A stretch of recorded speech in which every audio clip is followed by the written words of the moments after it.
చూడండి, రోమీయులకు రాసిన పత్రిక 5వ అధ్యాయం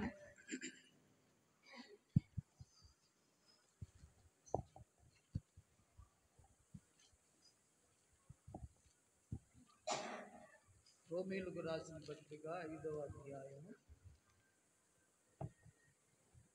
6వ వచనం.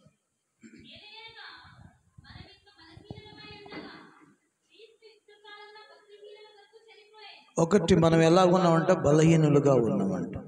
అంటే అతిక్రమాలు, క్రియలు అతిక్రమిస్తున్నాం, చెడ్డ క్రియలు, దేవుని క్రమము కాని క్రియలు చేస్తున్నాం. అంటే ఆయన చెప్పిన ఆజ్ఞలు గైకొనకుండా మనం అతిక్రమిస్తున్నాం, చేస్తున్నాం, పాపం చేస్తున్నాం. అంటే దానికి కారణం ఏంటంటే మనం అంట ఒకటి బలహీనంగా ఉన్నామంట. ఎలా ఉండదు చెప్పండి? దేవుని బలం లేదు కాబట్టి దేవుని బలం కోసం ప్రార్థన చేసుకోవాలి.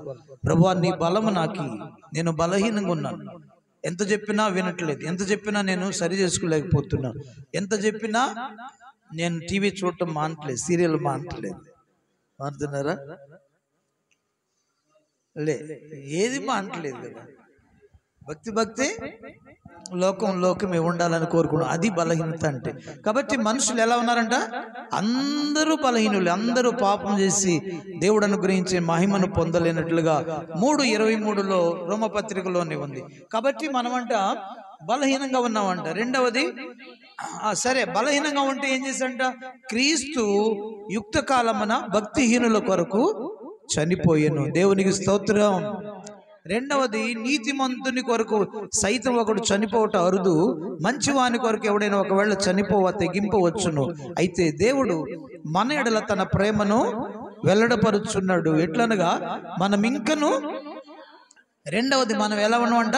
ఇంకనూ పాపులమై ఉండగా క్రీస్తు మన కొరకు ఎందుకోసం చనిపోయాడంట? మనము పాపులమై ఉండగా క్రీస్తు మన కోసం. ఒకటి బలహీనులము, రెండవది పాపులము, మూడవది చూడండి అక్కడ ఇంకా కిందకి వెళితే 9వ వచనంలో, కాబట్టి ఆయన రక్తం వల్ల ఇప్పుడు నీతిమంతులుగా తీర్చబడి మరింత శిక్ష నిశ్చయముగా ఆయన ద్వారా రక్షణ ఉగ్రత నుండి రక్షింపబడుదుము.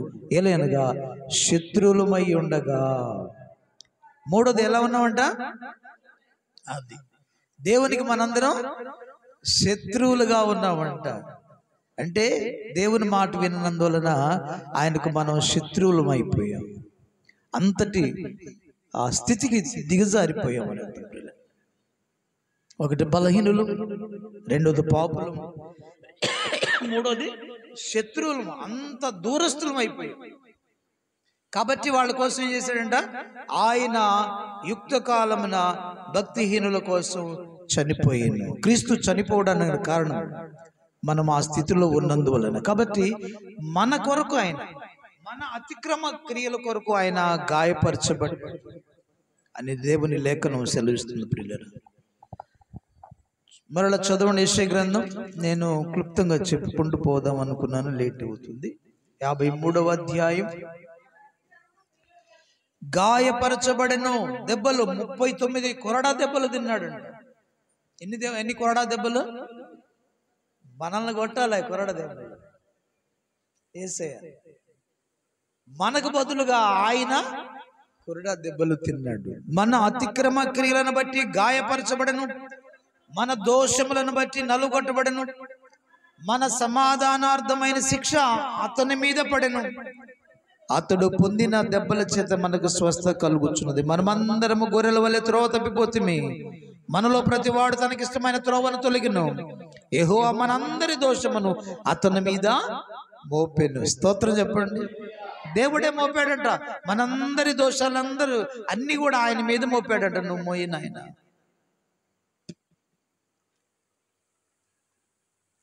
వీళ్ళందరి కోసం నీవు గొర్రె పిల్లవలే, వదకు తేపడిన గొర్రె పిల్లవలే ఉండి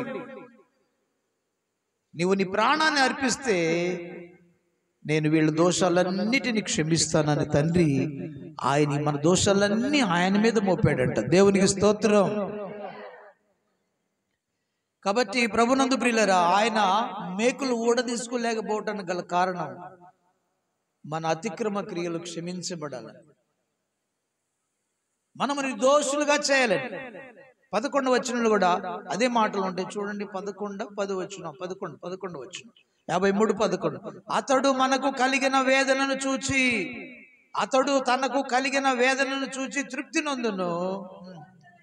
నీతిమంతుడైన నా సేవకుడు జనుల దోషములను భరించి తనకున్న అనుభవ జ్ఞానము చేత అనేకులను నిర్దోషులుగా దేవునికి స్తోత్రం. ఆయన దెబ్బలు తినకపోయినా, సిలువలో ఆయన అలాగా బ్రేకులతో వేలాడకపోయినా, అది ఆయన సిలువలో మన కోసం చనిపోకపోతే నీ దోషం అలానే ఉంటుంది.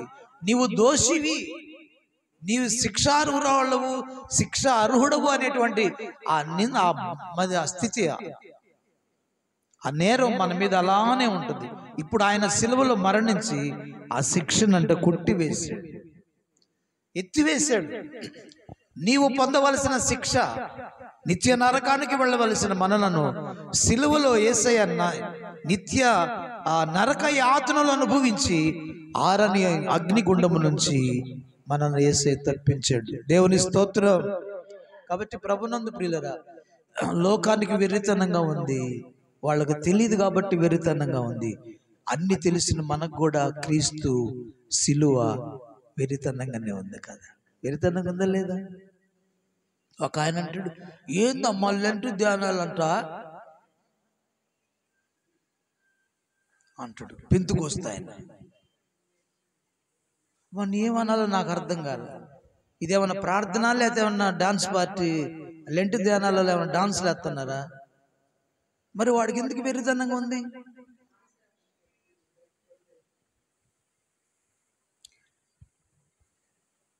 మా పాస్టర్ చెప్పింది నిజమే. అంటే ఆచారంగా చేయకూడదు, ఆచరణతో చేయాలి. దేవునికి స్తోత్రం.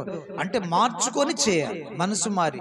ఈరోజు లెంట్ ధ్యానాల్లో మనం ఉపవాసం ఉంటున్నామంటే, లెంట్ను జరిగించుకుంటున్నామంటే ప్రభు శిలువను చూస్తూ మన గుండెలు కరగాలి. అది మన మనసులు మారాలి, మన తలంపులు మారాలి, మన క్రియలు మారాలి. మన మందిరానికి రావడం టయానికి రావాలి. స్తోత్రం.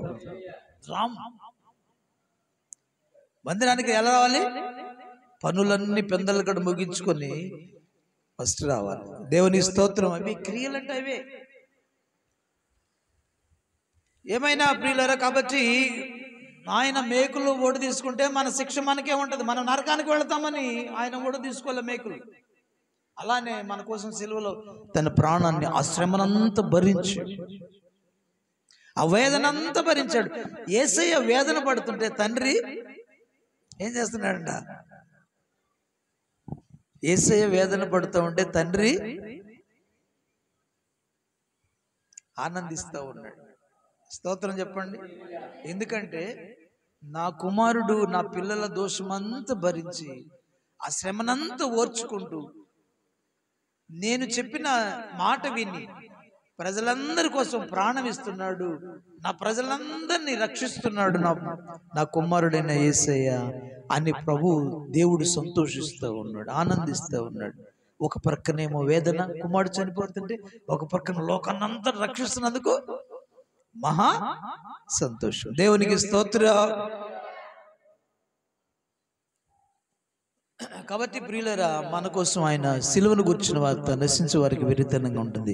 రక్షణ పొందుతున్న మనకు దేవుని శక్తి కావాలంటే ఎలా ఉండాలంట? ఆయనను ఆరాధించటం, ఆయన సిలువను ధ్యానించటం. నీకు శక్తి దొరకాల. ఒక టానిక్ తాగితే శక్తి వస్తుందా లేదా? ఒక రోగి ఏం చేస్తాడు? డాక్టర్ గారు ప్రిస్క్రిప్షన్లో ఒక టానిక్ రాస్తాడు. అయ్యా బాగా నీరసంగా ఉంటుందా అంటే ఆయన ఏం రాస్తాడు? ఒక టానిక్ రాస్తాడు. కొన్ని టాబ్లెట్లు, ఇంజక్షన్లు ఇస్తాడు. అవి చేసుకోగల ఆ టానిక్ తాగల ఎలా ఉంటుంది? హుషారుగా ఉంటుంది, ఆరోగ్యంగా ఉంటుంది, బలం దొరుకుతుంది. ఇప్పుడు ఈ మధ్య ఆ టీవీ యాడ్లలో ఆ పిల్లలు ఆ యాడ్ ఇస్తుంటారు. పిల్లలు బూస్ట్ తాగితే సీక్రెట్ ఆఫ్ మై ఎనర్జీ అంటుంటాడు వాడు. దేవునికి స్తోత్రం. అంటే బూస్ట్ వాడు అడ్వర్టైజ్మెంట్. బూస్ట్ తెలుసా? పాలలో వేసుకొని పిల్లలకి తాపుతుంటారు. అది తాగితేంట నాకు ఎనర్జీకి, నా శక్తికి మూల కారణం బూస్ట్ అంటుంట. దేవునికి స్తోత్రం.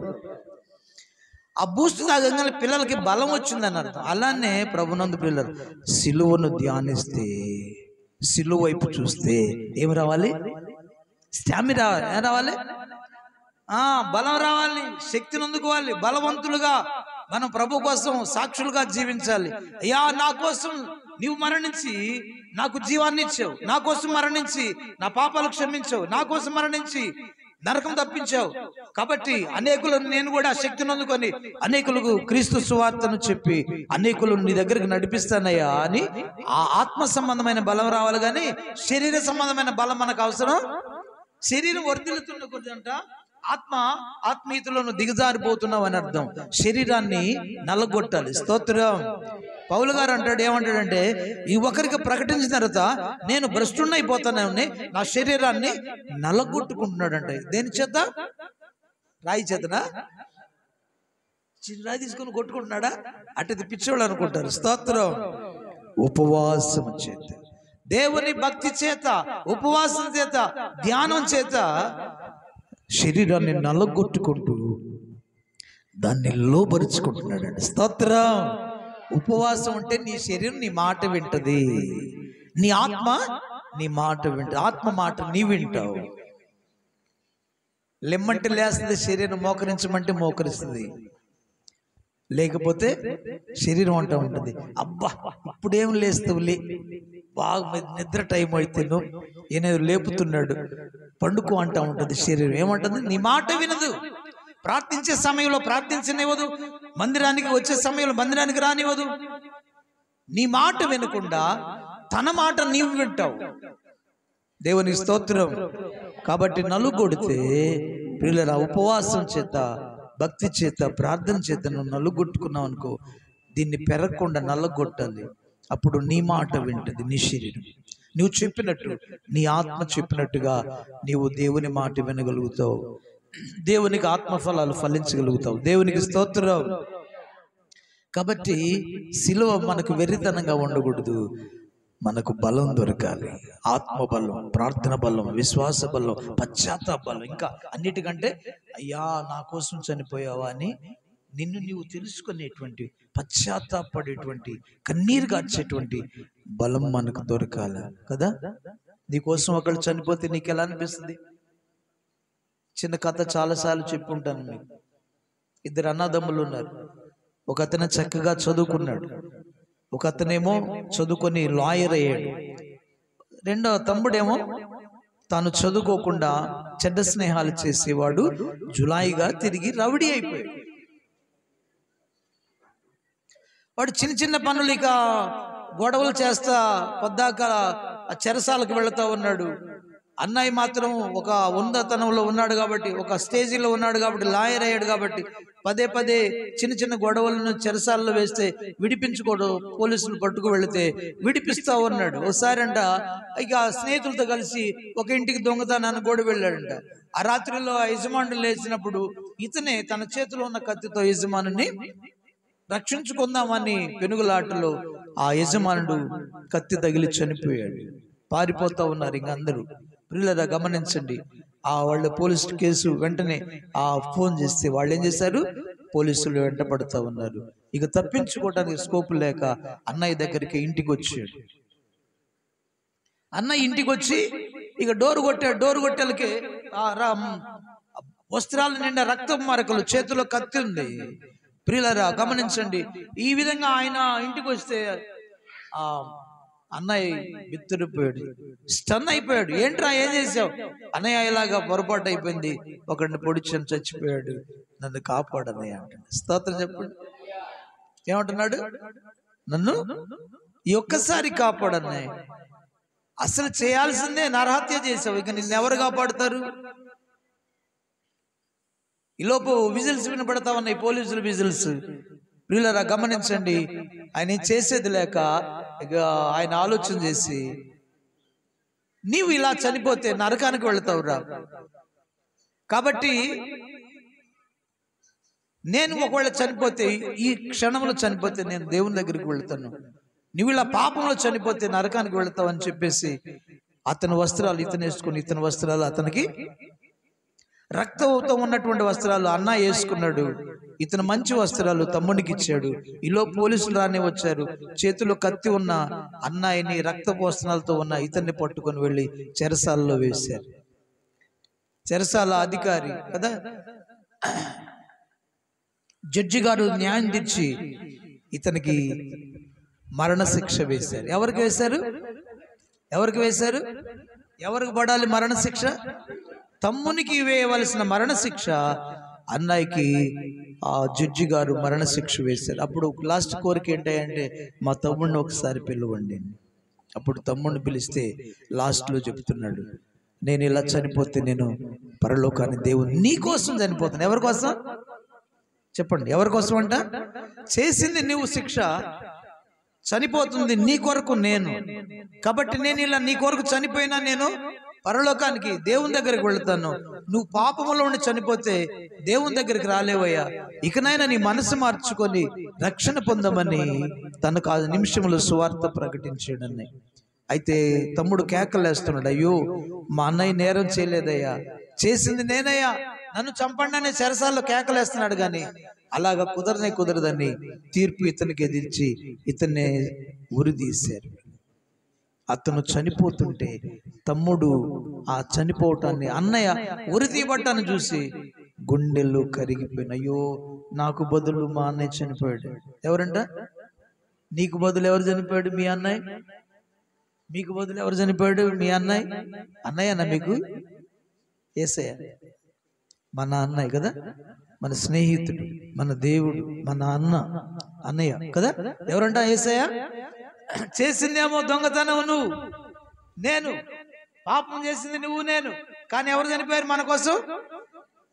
అక్కడ చెరసాలలో అన్నయ్య తమ్ముని కోసం చనిపోయినట్లుగా నీ కోసం నా కోసం యేసయ్య సిలువలో చేసింది పాపము నీవు నేను, చనిపోవలసిన నీవు నేను కదా, గురి శిక్ష పడాల్సిన నీకు నాకు, నరకానికి వెళ్ళవలసిన నీవు నేను. కానీ ఆయన నీ శిక్షనంతా, అన్నయ్య తమ్ముని యొక్క శిక్షణ ఎలా తన మీద వేసుకున్నాడు, యేసయ్య కూడా మన శిక్ష అంతటిని, మన దోషాలన్నిటినీ తన మీద వేసుకొని నీకు బదులుగా నాకు బదులుగా సెలవులో తన ప్రాణం ఇచ్చాడు. దేవునికి స్తోత్రం. మనము రక్షించబడాలని, మనము దీవించబడాలని, నరకము తప్పించుకోవాలని ఆయన మెయిన్ ప్రాముఖ్యత సెలవులో తన ప్రాణం ఇవ్వటానికి. దేవునికి స్తోత్రం చెప్పండి. మరి ఇంకా వెరితనంగా ఉంది. సిలువను ధ్యానిస్తుంటే మన క్రైస్తవులకే వెరితనంగా ఉంటుంది కదా. ఏదో 40 రోజులు జరిగించిన తర్వాత మనం మన ఇష్టానుసారంగా ఉన్నందువలన విరోధికి అవకాశం ఇస్తున్నాం నిందించడానికి. జాగ్రత్తగా ఉంటే వాళ్ళు నిందించడానికి అవకాశం ఉండదు. జాగ్రత్తగా ఉందాం. ఇకనైనా సిలువను ధ్యానిస్తున్నప్పుడు, సిలువ వైపు చూస్తున్నప్పుడు ప్రియులరా, నీ గుండెలు కరగాలి. తమ్ముని హృదయం కరిగిపోయింది. అయ్యో నాకు బదులు మా అన్నయ్య, మంచివాడైన మా అన్నయ్య చనిపోయాడు కదా అని తాను మనస్సు మార్చుకొని కదా తన జీవిత దినాల్లో మళ్ళీ రక్షణ పొంది ప్రభుకు సాక్షిగా జీవించాడు తమ్ముడు. దేవునికి స్తోత్రం. ఎన్ని సంవత్సరాలు విన్నావు కానీ ఆ తమ్ముడు అన్న మార్పు చెందాడు, నరహంతకుడైన తమ్ముడైన మార్పు చెందాడు. కానీ మనం మాత్రం చెందినట్టుగా ఉంటున్నాం.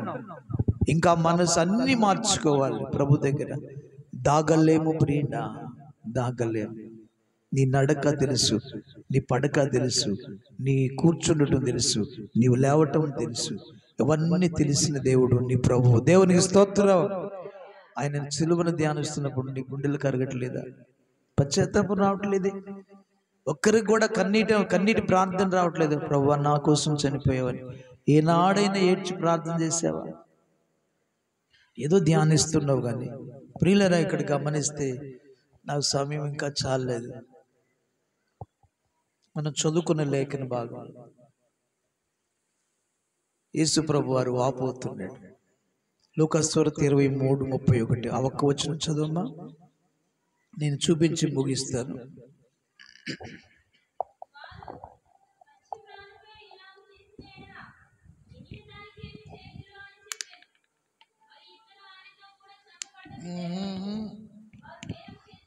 మరలా అదే వచనం గట్టిగా చదువు. అందరూ చెప్పండి. వారు పశ్చిమరానుకే ఎలాగూ చేసిన, అందరూ చెప్పాలి. ఎండిన దానికి ఏమీ చేయుదురు అని చెప్పి చాలు. నాతో చెప్పండి. వారు పశ్చిమరానుకే ఎలాగూ చేసిన ఎడలా ఎండిన దానికి ఏమి చేయుదురో. అందరు చెప్పండి, మరలా చెప్పండి. వారు ప్రత్యమానుకే ఇలాగూ చేసిన యెడల ఎండిన దానికి ఏమి చేయుదురో అని. చాలు. పచ్చి మ్రానేంటి, ఎండిన మ్రానేంటి? ఆయనని సిలువకు తీసుకెళ్తున్నప్పుడు దాదాపు 150 కేజీల బరువు ఉండే సిలువ అంటది. గొల్గొతా కొండకు మోసుకొని వెళ్తా ఉన్నాడు ప్రభువారు.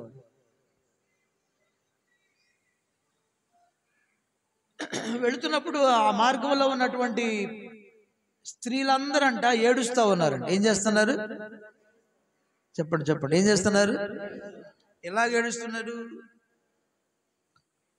ఆయనను గూర్చి రొమ్ము కొట్టుకొనుచు దుఃఖించుచు చాలా మంది స్త్రీలు ఆయనను ఏం చేస్తున్నారంట? రొమ్ము కొట్టుకుంటూ దుఃఖిస్తూ ఏడుస్తూ ఆయనను వెంబడిస్తున్నారంట. స్త్రీలైతే వెంబడిస్తున్నారు, శిష్యులు ఏం చేశారంట? అందరూ పారిపోయారు. గొర్రెల కాపరిని కొట్టుదును, జకర్యా గ్రంథంలో అంటున్నాడు, గొర్రెల కాపరిని నేను కొట్టుదును, గొర్రెలు చెదడిపోవు. దేవునికి స్తోత్రం. అక్కడ ఉన్నటువంటి యెరూషలేం ప్రాంత వాసులందరూ కూడా ఆయన మోసుకొని వెళుతుంటే ఆ మంచి మనసు కలిగినటువంటి ప్రభువారు ఆయనను అంత బాధిస్తూ ఉంటే కొరడాలతో కొడుతూ ఉన్నారు కదా. ఆ భారమైన సిలువను మోపిస్తూ ఉన్నారు. ఆ మార్గంలో ప్రజలందరూ, ఆడపిల్లలందరూ, స్త్రీలందరూ ఏడుస్తూ ఉన్నారంట, ఏడుస్తూ ఉన్నారు. అలానే సిలువను మీరు ధ్యానిస్తున్నప్పుడు అలాంటి స్థితి మనకు కలగాలి. ఎప్పుడు ఏడ్చి ప్రార్థన చేయాలి. ఎప్పుడైతే నీ హృదయం ద్రవిస్తుందో, నీ మనస్సు కరిగిపోద్దు, ఆయన సిలువ వైపు చూసినప్పుడు నీ కన్నుల బట్టి ధారాపాతంగా కన్నీళ్లు వస్తూ ఉంటాయి. దేవుని ఆత్మచేత నింపబడినప్పుడు కన్నీరు పెట్టుకొని ప్రార్థించగలుగుతావు. నిన్ను నీవు సరి చేసుకున్నప్పుడు, నిన్ను నీవు అద్దంలో చూసుకున్నప్పుడు, అయ్యో నేను పాపినని ఏడవగలుగుతావు. ప్రభువా నీవు పరిశుద్ధుడని ఏడవగలుగుతావు. నా కోసం ఇన్ని శ్రమలు పడ్డావి అని ఏడవగలుగుతావు.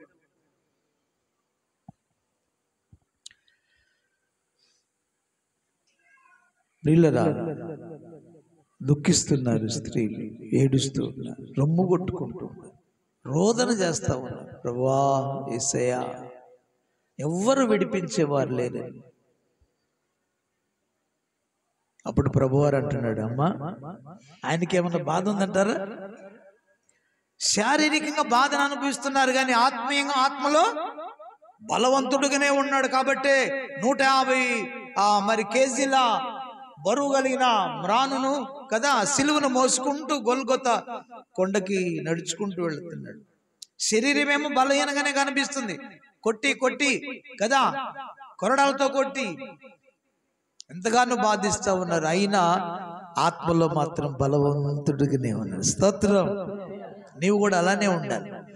శారీరకంగా బలహీనంగా ఉండాలి, ఆత్మలో బలం కలిగినటువంటి స్థితి. ఇప్పుడు ఎలా ఉందంటే శరీరం ఏమో బలంగా ఉంటుంది,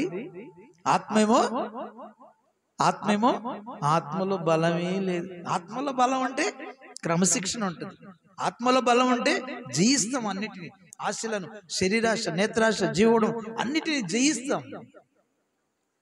ఆత్మలో ఎప్పుడైతే బలం లేదో నువ్వు ఓడిపోతావు. అన్నిటిలో, నిద్రలో, ఆకలిలో, అన్నిటిలో ఓడిపోతావు. అది ఆత్మలో బలం అంటే నీ బాడీని ఆత్మ కంట్రోల్ చేస్తూ ఉంటుంది. దేవునికి స్తోత్రం. యేసయ్య మాత్రం శరీరమేమో బలహీనంగా బాధపడుతూనే మోస్తూనే ఉన్నాడు కానీ ఆత్మ బలంగా ఉంటే శరీర బలహీనత పెద్ద బలహీనత అనిపించదు. గుర్తుపెట్టుకోండి.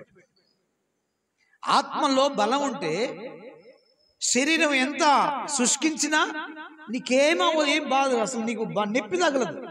యేసయ్య కూడా అలానే ఉంది. వాళ్ళు కొడుతున్నారు కానీ ఏ నొప్పి తగలట్లేదని అర్థం. ప్రియులారా, మనం చూసే వాళ్ళకి మాత్రం ఆ దెబ్బలకి, ఆ కొరడాలు చీల్చడానికి, రక్తం కారడానికి వీళ్ళందరూ ఏడుస్తూ ఉన్నారు. ఆయన అంటున్నాడు, అమ్మలారా నా కోసం ఎవరి కోసం? ఇప్పుడు వీళ్ళు ఎవరి కోసం ఏడుస్తున్నారు? యేసయ్య కోసం. యేసయ్యని ఎట్టు కొడుతున్నారు, అన్ని ఏడుస్తూ ఉన్నారు. యేసయ్య అంటున్నాడు, నా కోసం మీరు ఏడవద్దు. ఎవరి కోసం ఏడవన్నాడు? మీకోసం ఏడవండి, మీ పిల్లల కోసం. లెంటు ఆయన మన కోసం చనిపోయాడు, మన మార్పు కోసం లెంట్ ధ్యానాలు. ఇంకా మారని వాటి కోసం, ఇంకా మనం బలం పొందుకోవడానికి కోసం, ఆయన ద్వారా మనం ఇంకా దీవించే ఆత్మచేత నింపబడి మార్పు చెందడానికి కోసమే లెంట్ ధ్యానాలు. వేషధారణతో కాదు. వేసినన్ను క్షమిస్తానన్నాడు, వేషధారణ అసలుకే క్షమించనన్నాడు దేవుడు. స్తోత్రం చెప్పండి. కాబట్టి ప్రియులారా, ఆయన అంటున్నాడు, నా కోసం ఏడవద్దమ్మా, మీకోసం, మీ పిల్లల కోసం. మీరు మారకపోతే నరకానికి వెళతారు, అందుకోసం ఏడవండి. మీ పిల్లలు, మీరు మారకపోతే మీ పిల్లలు రేపు యెరూషలేము దేవాలయానికి టైటస్ వచ్చి మీ పిల్లలను ఊచుకోత కోయబోతున్నాడు, పిల్లలను చంపబోతున్నాడు. మీరు మారండి అని ప్రభువారు మీకోసం ఏడవండి, ప్రార్థన. ఏడవటం అంటే ప్రార్థన చేసుకోమని అర్థం, మొరపెట్టమని, కన్నీరు పెట్టుకొని శోధన ప్రవేశం మెళుకుగా ప్రార్థించమని అర్థం. దేవుని స్తోత్రం అని వాళ్ళతో ప్రభువారు చెప్తున్నాడు. ఈ మాట ఎవరైనా చెప్పగలుగుతారా? ఇంకా నా కోసం బాగా ఏడవండి అమ్మా అంటాం మనమైతే. స్తోత్రం.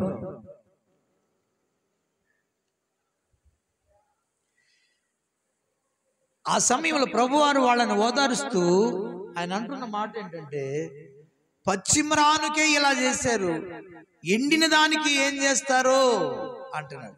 పచ్చిమాను ఎవరు? పచ్చిమానేంటి, ఎండిన మ్రానేంటి?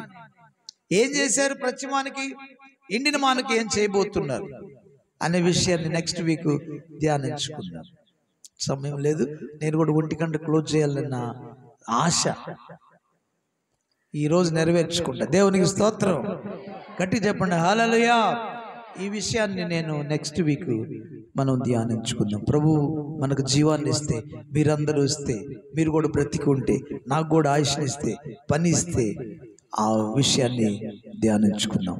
పచ్చిమాన ఏంటో, ఎండిన మ్రాన ఏంటో మనం నెక్స్ట్ వీక్ ధ్యానించుకుందాం. దేవుడి మాటలు మన వెనుకలో దీవించి, సిలువను ధ్యానిస్తున్నప్పుడు మన గుండెలు కరుగునుగాక, మన మనసు మారిపోనుగాక.